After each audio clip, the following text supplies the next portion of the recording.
Sarah Floren no nació como una villana, ni como alguien destinada a destruir el mundo. De hecho, su historia comienza como la de muchas otras personas dentro de Zenless Zone Zero, creciendo en un entorno marcado por el peligro constante de las cavidades, donde sobrevivir ya era un desafío diario. Se crió en un orfanato cercano a estas zonas inestables, un lugar donde el riesgo formaba parte de la rutina, y aún así, dentro de ese entorno, Sarah desarrolló un fuerte sentido de protección hacia los demás, especialmente hacia los más vulnerables. De hecho, existe una versión de su historia, procedente de material descartado y reconstrucciones de la comunidad, donde se la puede ver actuando como una especie de hermana mayor para otros niños del orfanato, cuidándolos y tratando de mantenerlos a salvo en medio del caos. Es una imagen breve, pero significativa, porque muestra a una Sarah completamente distinta, alguien que no solo entendía el peligro, sino que intentaba activamente proteger a otros. Sin embargo, esa misma escena, según estas versiones, da un giro abrupto, pasando de ese momento de protección a otro donde todo se derrumba, y los niños que estaban con ella terminan sepultados bajo los escombros, mientras Sarah sobrevive, obligada a presenciar nuevamente la pérdida de aquellos a quienes intentaba salvar. Aún así, ese no fue el momento que definió su caída, sino más bien el primero de varios golpes que irían moldeando su forma de ver el mundo. Con el tiempo, Sarah decide unirse a Han. Como investigadora, buscando comprender las cavidades desde la lógica y la ciencia, y quizás encontrar en ese orden una forma de evitar que tragedias como las que vivió volvieran a repetirse. Durante un tiempo, esa estructura le dio un propósito, una dirección clara y la sensación de que el caos podía controlarse. Pero esa estabilidad no duraría.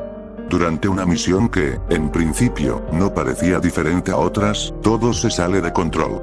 Su escuadrón es eliminado uno a uno sin que ella pueda hacer nada para evitarlo, y una vez más, Sarah se encuentra en la misma posición, sobreviviendo mientras otros mueren.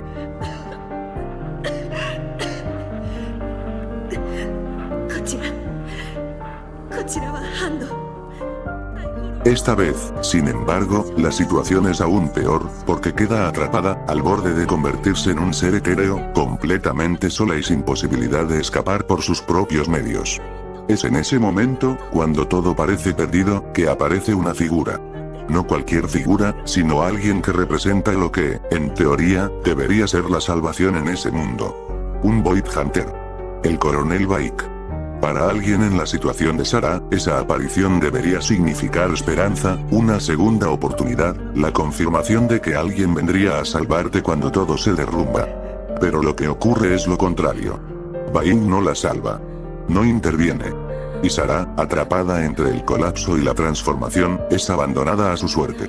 Y es precisamente en ese punto, cuando ya no queda esperanza ni salida, que aparece otra salvación. Mientras su cuerpo se acerca cada vez más al límite de convertirse en algo irreconocible, la asamblea de la exacerbación emerge como la única presencia que responde. Ellos sí la recogen, la sacan de ese estado y la mantienen con vida, pero no lo hacen como un acto de compasión, sino como el inicio de algo mucho más profundo.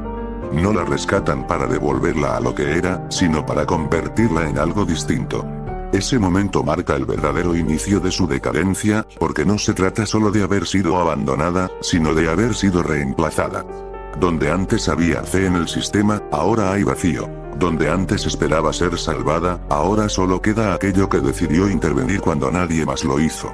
La asamblea no solo la salva físicamente, sino que le da algo que en ese momento resulta imposible de rechazar, un propósito. Cuando finalmente logra recuperarse, intenta regresar a Han. Buscando recuperar algo de lo que le quedaba, pero se enfrenta a una realidad aún más devastadora. No existen registros de ella ni de su equipo. Es como si nunca hubiera formado parte de la organización. Su historia fue borrada. En ese punto, Sarah no solo ha perdido a otros, sino que ha perdido cualquier ancla que la conecte con su identidad anterior. Es entonces cuando la narrativa que la asamblea le ofrece termina de encajar. Le hablan del creador, de un propósito superior, de la idea de que nada de lo que ha vivido ha sido en vano.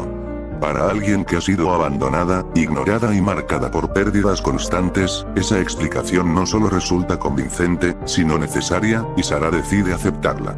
A partir de ahí, su transformación es progresiva pero definitiva. Sarah no pierde su capacidad de razonar. Al contrario, la utiliza para reinterpretar la realidad bajo este nuevo marco, donde las muertes se convierten en sacrificios necesarios, el caos en una herramienta útil y las personas en medios para alcanzar un fin mayor. Este cambio no es una pérdida de cordura, sino una reconfiguración completa de su moralidad. Con el tiempo, esa nueva visión la lleva a cruzar el punto de no retorno, manipulando eventos, utilizando a otros como piezas dentro de un plan mayor y provocando conflictos a gran escala con la convicción de que todo está justificado. Ya no es alguien que intenta sobrevivir al mundo, sino alguien que busca transformarlo, incluso si eso implica destruirlo tal como existe. Finalmente, su historia culmina en el ritual que busca traer al creador al mundo, un momento donde todo converge y donde el precio a pagar es absoluto.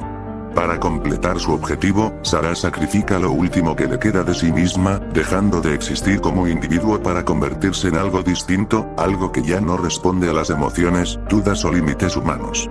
Y es precisamente por todo esto que su historia resulta tan inquietante, porque Sarah Floren no es simplemente una villana, sino el resultado de una serie de eventos donde, una y otra vez, intentó hacer lo correcto y falló, donde buscó ayuda y fue abandonada, y donde cada pérdida la fue alejando un poco más de lo que alguna vez fue.